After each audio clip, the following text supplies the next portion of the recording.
그리스도께서 십자가 위에서 이루신 단번의 제사가 당신에게 유익이 됨을 거룩한 세례에서 어떻게 깨닫고 확신합니까? 그리스도께서 물로 씻는 이 외적 의식을 제정하시고 그의 피와 성령으로 나의 영혼에 더러운 것, 곧 나의 모든 죄가 씻겨짐을 약속하셨습니다. 이것은 물로 씻어 몸에 더러운 것을 없애는 것처럼 확실합니다.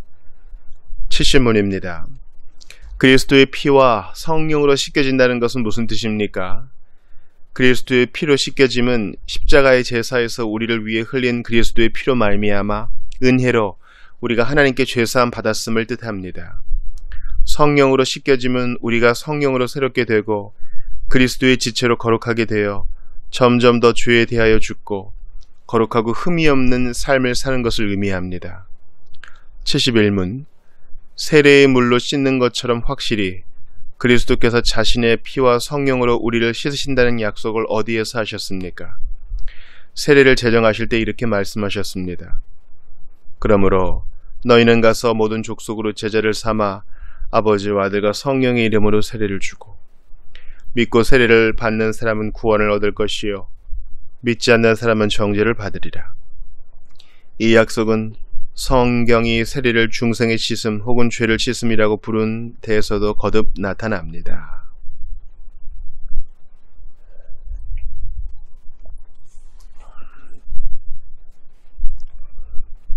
우리는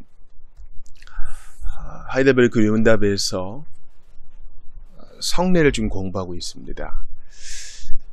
하나님께서 이 복음의 약속을 우리에게 계시하시는데 복음의 약속을 받아들이려면 믿음이 있어야 되거든요.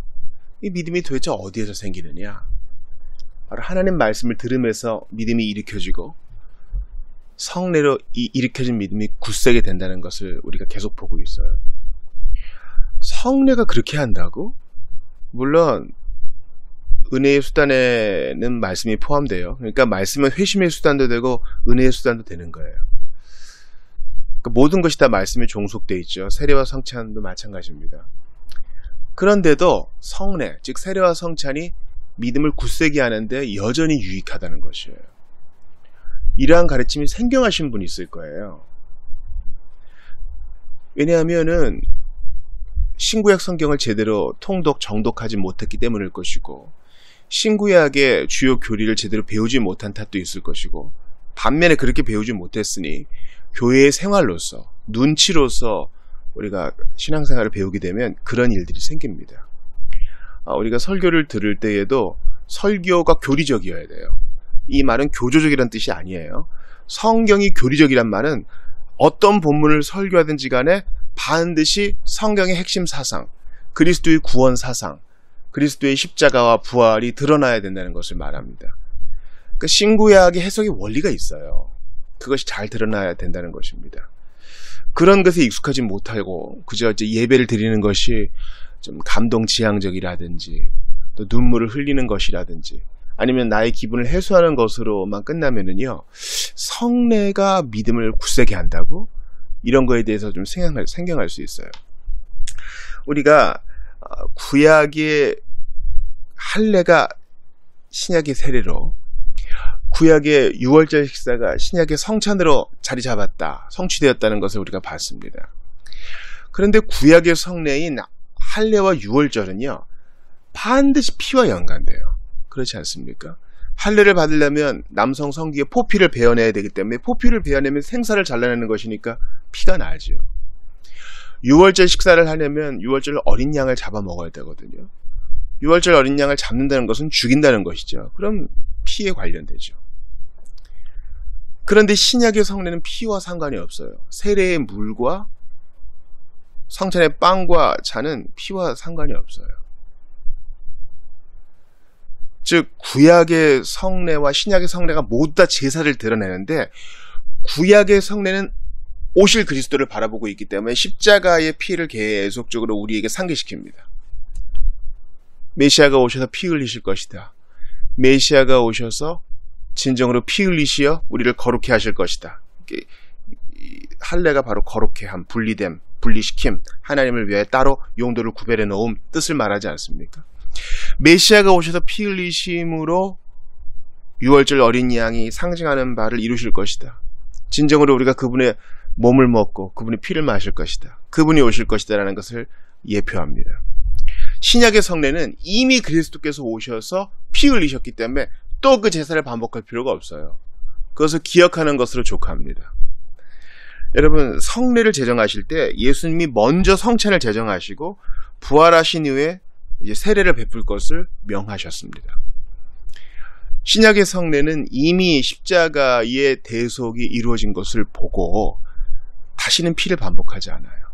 그리고 세례의 물을 통해서 그분께서 십자가 보혈로 내 모든 죄를 사하셨지, 우리가 상기하게 되고, 우리가 성찬의 빵을 먹고 또 성찬의 잔을 마심으로 그리스도께서 나를 위해 피 흘려주셨고 내 죄를 대속하시기 위해 몸을 찢어주셨다는 사실을 기억하게 됩니다. 또 다시 십자가 제사가 반복될 필요가 없어요. 그러므로 69문에서 그리스도께서 십자가 위에서 이루신 단번의 제사, 이것이 이제 복음 약속인데, 이렇게 제사라고 얘기한 이유는 이미 구약이 예표하고 있는 그 제사를 예수께서 이루셨고 우리는 그 십자가 위에서 이루신 단번의 제사를 성례를 통해 또 기억한다는 의미가 있어요. 그리스도께서 십자가 위에서 이루신 단번의 제사가 당신에게 유익이 됨을 거룩한 세례에서 어떻게 깨닫고 확신합니까? 그리스도께서 물로 씻는 이 외적 의식을 제정하시고 그의 피와 성령으로 나의 영혼에 더러운 것, 곧 나의 모든 죄가 씻겨짐을 약속하셨습니다. 이것은 물로 씻어 몸에 더러운 것을 없애버리는 것처럼 확실합니다. 세례의 물이 우리에게 기억나게 하는 것은 우리가 목욕할 때 물로 씻잖아요. 마찬가지로 그리스도께서 당신의 피로 나의 모든 죄를 맑게 씻으셨다. 성령으로 또 그렇게 하셨다는 것을 기억합니다. 이것은 70문에서 이어지는데요. 왜냐하면 그래, 새로운 개념이 들어왔는데 그의 피와 성령으로 나의 영혼에 더러운 것을 씻는다고? 그럼 그리스도의 피와 성령으로 씻겨진다는 것은 뭐지? 이런 질문이 나오죠. 이 질문과 답을 보기 전에 우리 성구를 한번 보겠습니다. 요한복음 1장 33절이에요. 나도 그를 알지 못하였으나, 세례 요한의 발언이죠. 나를 보내어 물로 세례를 주라 하신 그이가 나에게 말씀하시되 성령을 내려서 누구 위에든지 머무는 것을 보거든 그가 곧 성령으로 세례를 주는 이인 줄을 알라 하셨기에. 단순히 물의 세례로는 부족합니다. 단순히 물로 씻는 것으로는 부족해요. 마음의 씻겨짐이 물의 외적인 표로 드러나야 됩니다. 즉 성령으로 우리의 마음을 거듭나게 하신 이후에 우리는 물로 씻겨지는 예식을 행하는 것입니다. 성령으로 우리의 성향을 바꾸세요. 성령의 거듭남입니다. 이게 세례의 본질이에요. 사도행전 2장 38절 보세요. 베드로가 가로되 너희가 회개하여 각각 예수 그리스도의 이름으로 세례를 받고 죄사함을 얻으라. 그리하면 성령을 선물로 받으리니.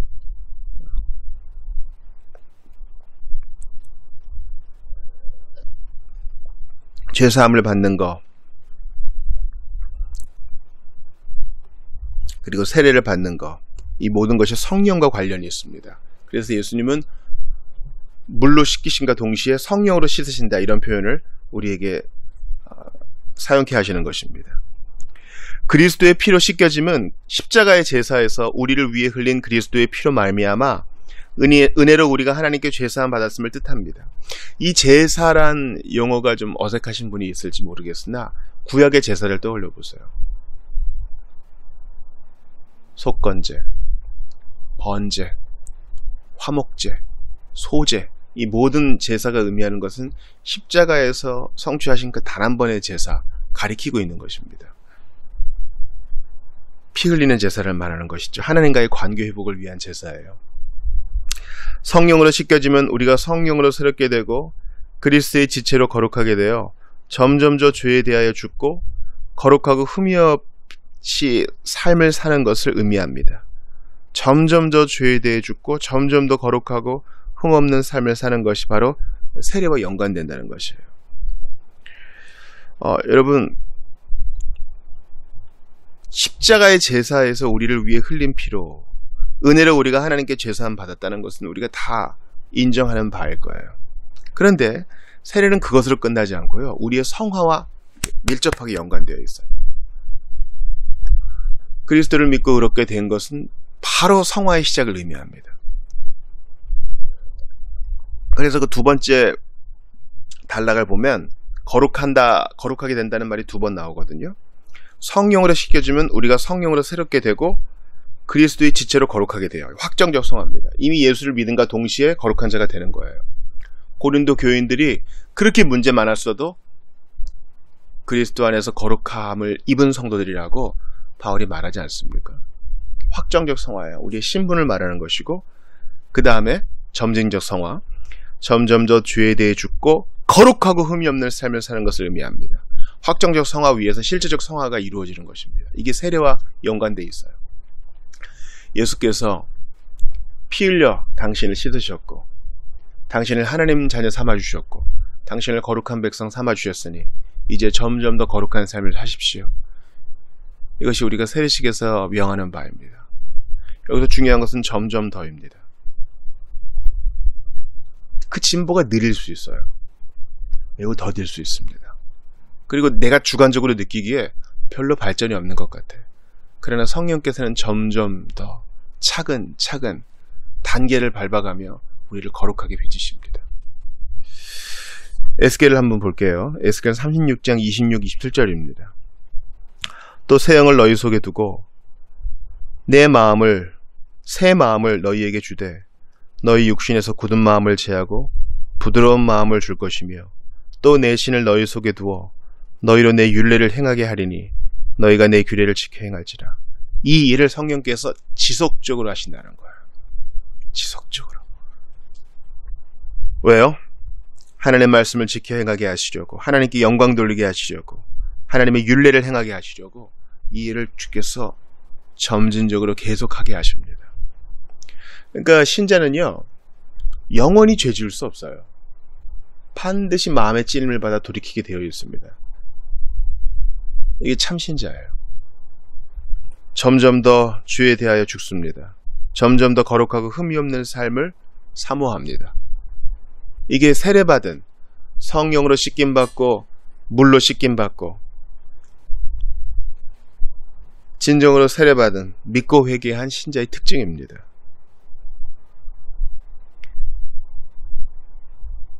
요한복음 3장 5절 보세요.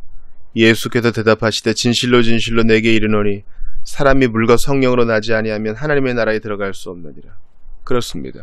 성령으로 우리를 거듭나게 하셨고 성령으로 씻어주셨기 때문에 우리가 거룩하게 살고 싶어요.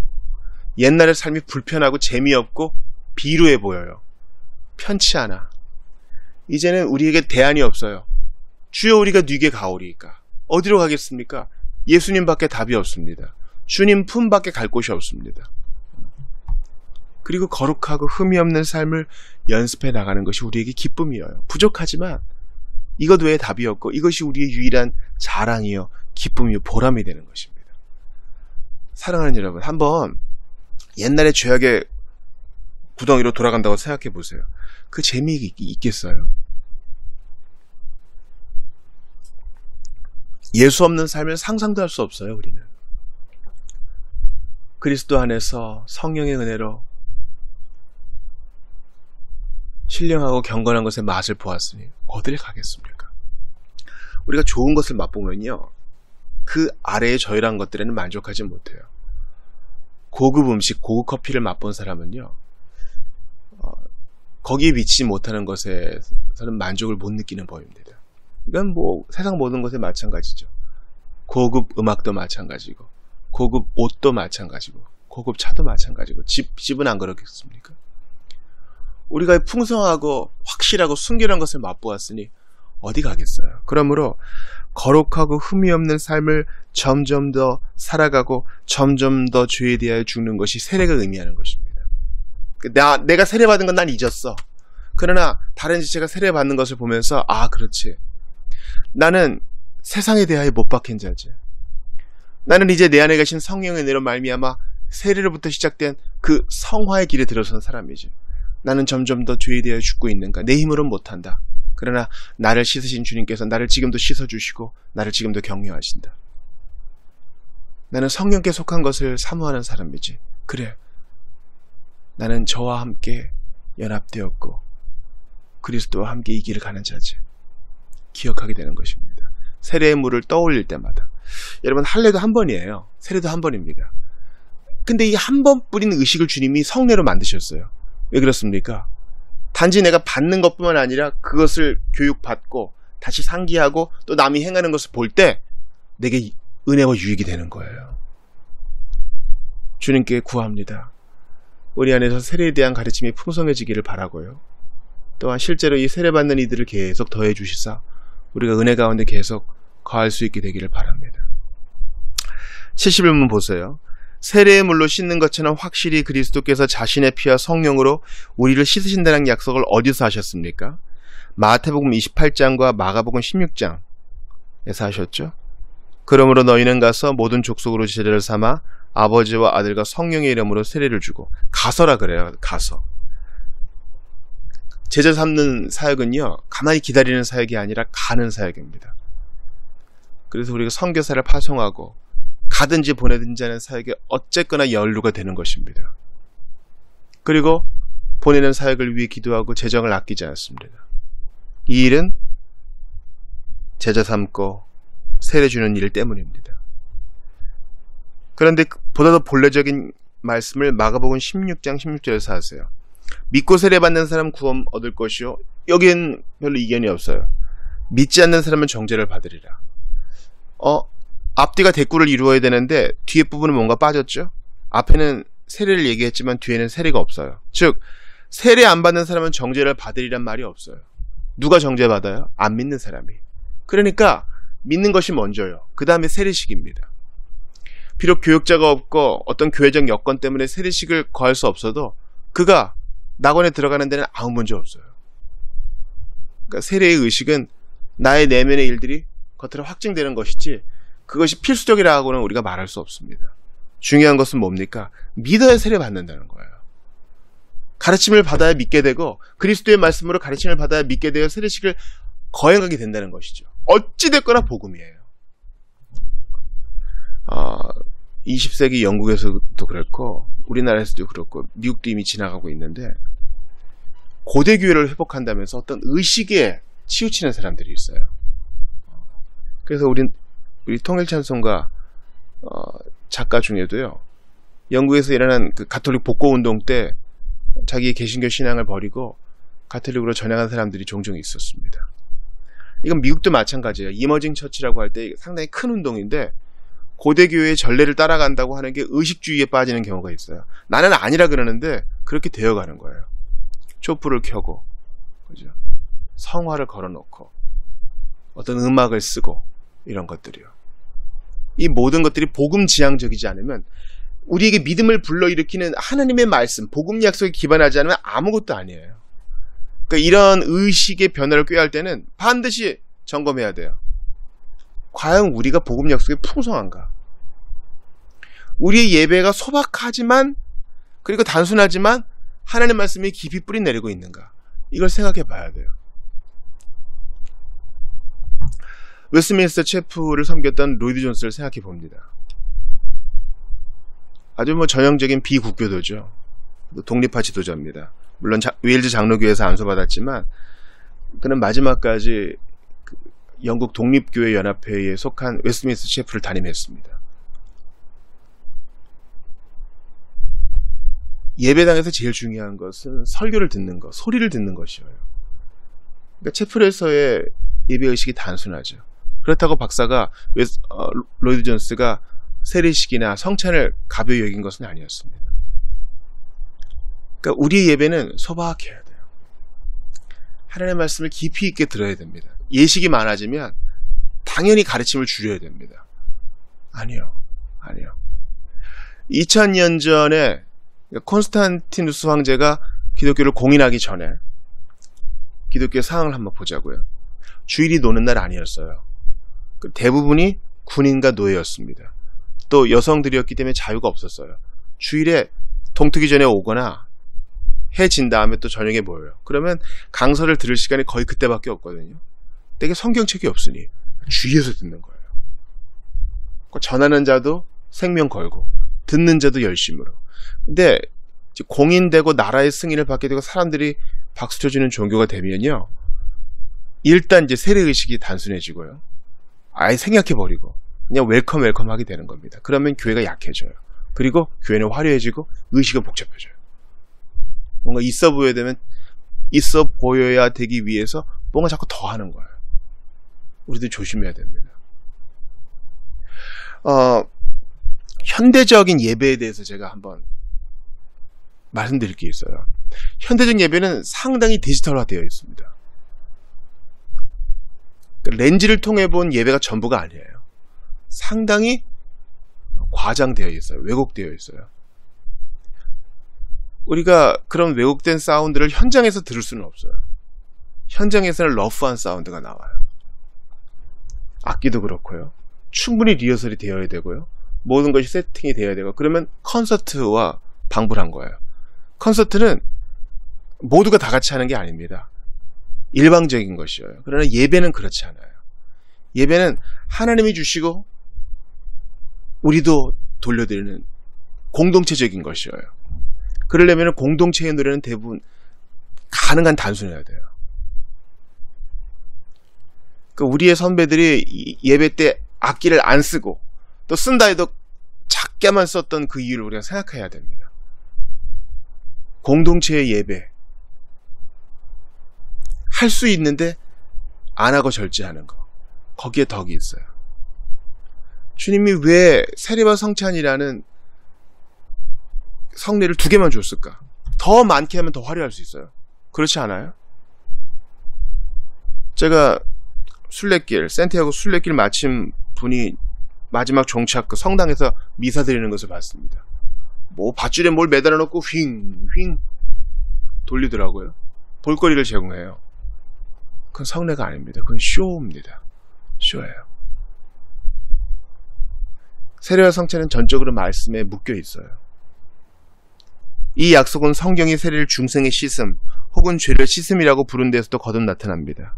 중생의 씻음과 죄를 씻음은 복음 약속에 묶여 있어요.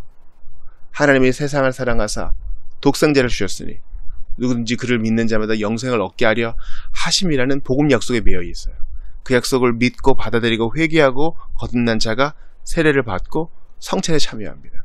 그래서 십자가를 기억하고 대속의 은혜를 기억하며 더욱 은혜 가운데 자라갑니다. 그러므로 우리에게 주신 약속을 마음에 새깁시다. 고린도전서 6장 11절을 보세요. 너희 중에 이와 같은 자들이 있더니 주 예수 그리스도의 이름과 우리 하나님의 성령 안에서 씻음과 거룩함과 의롭다함을 얻었느니라. 씻음과 거룩함, 이미 거룩함을 얻었어요. 세례를 볼 때, 그물을 볼 때 내가 이미 거룩하게 된 자임을 기억합시다. 거룩하게 된 자로서 더욱더 점점 더 거룩하게 되어가도록 주님 앞에 탄원합시다. 거룩하게 되려면 예수님의 기도를 기억해야 돼요. 그들을 진리로 거룩하게 하옵소서. 더욱더 진리 가운데 뿌리 박고 앞으로만 나아가는 여러분 되시기를 주의 이름으로 축원합니다. 은혜의 수단인 성례, 특별히 세례를 기억하면서 더욱 귀히 여기면서 그 가르침을 더욱더 귀히 여기시고 그 가르침을 더욱 묵상해 나아가는 여러분 되시기를 주의 이름으로 축원합니다. 예수께서 죄인이 피 흘리셨기에 그 피가 우리의 모든 죄를 씻습니다. 우리의 모든 양심의 가책과 우리의 죄책을 씻습니다.